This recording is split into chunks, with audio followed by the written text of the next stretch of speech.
Well, as psychologists, the vast majority of you, we get trained a lot in development, but development is predicated on this assumption that there is a typical sort of pattern that we follow, and all things being equal, people progress in a certain predictable kind of way.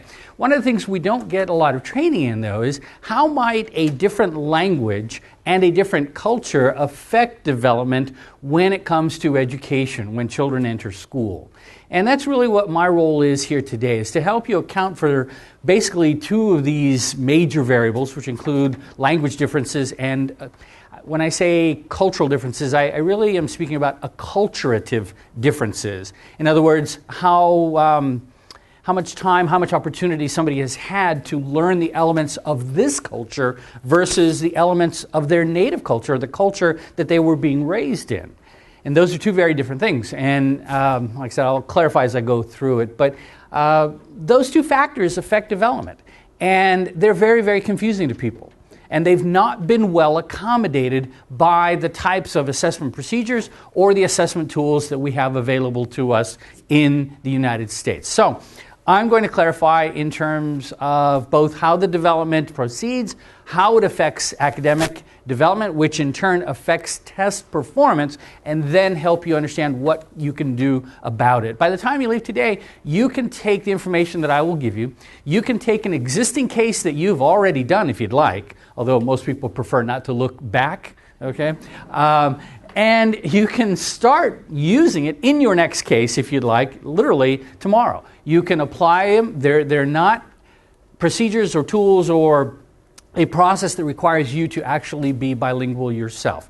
Now, those of you who are bilingual, you have some special advantages that I will point out later, probably in the afternoon. It would be wonderful if everybody was, bilingual, because then we'd cover pretty much all the languages and how everything works, but that's not very practical. So it's incumbent upon us to understand how these factors actually play a role in the evaluation process that we engage in on almost a daily basis.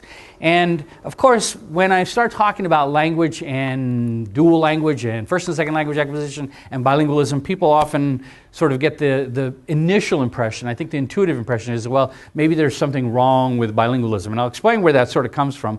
But I like to start off with a very positive depiction of bilingualism.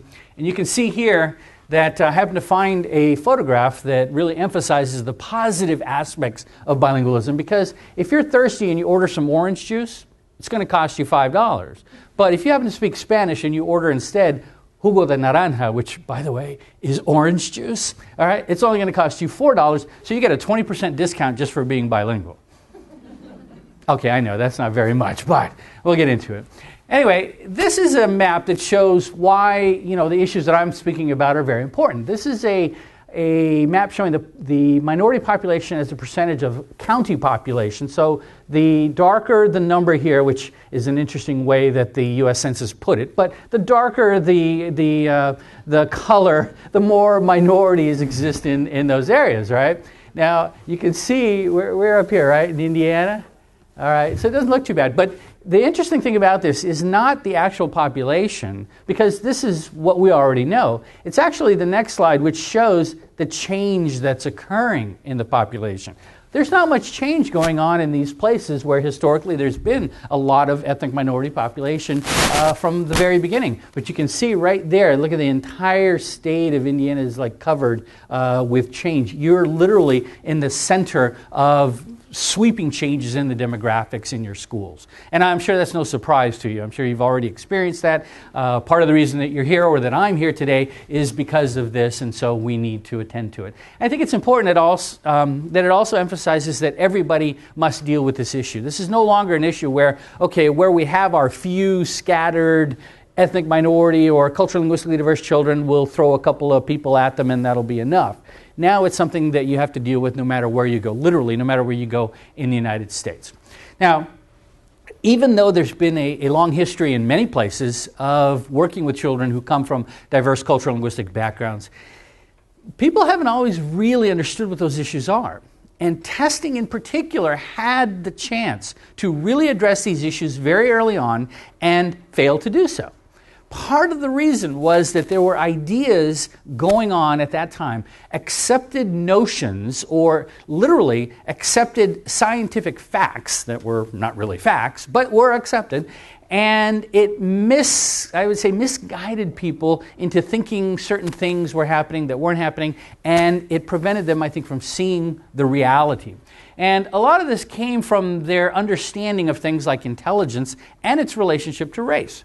The idea was that, number one, intelligence was this inherited, 100% inherited, not partly inherited, but 100% heritable, genetic, static, immutable, innate quality. That's all it was. That you were either born with it or you were not born with it, period.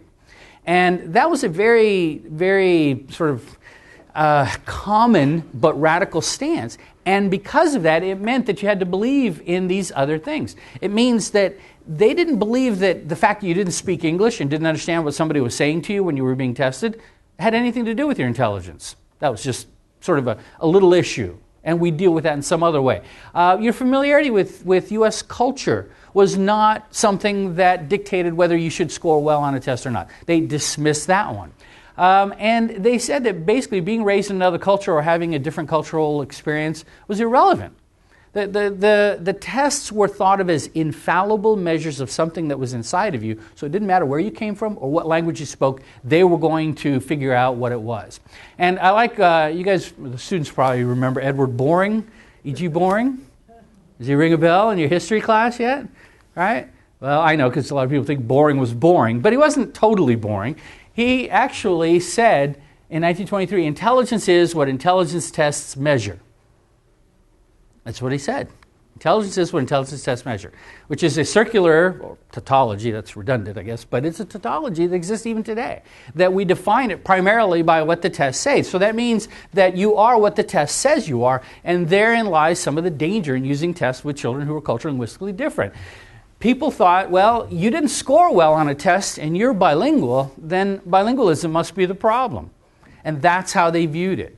You didn't understand what I said in English. Well, too bad. You know what? If you just learned English, you hadn't learned that other language when you were born, well, then you would have scored better because then you would have been intelligent.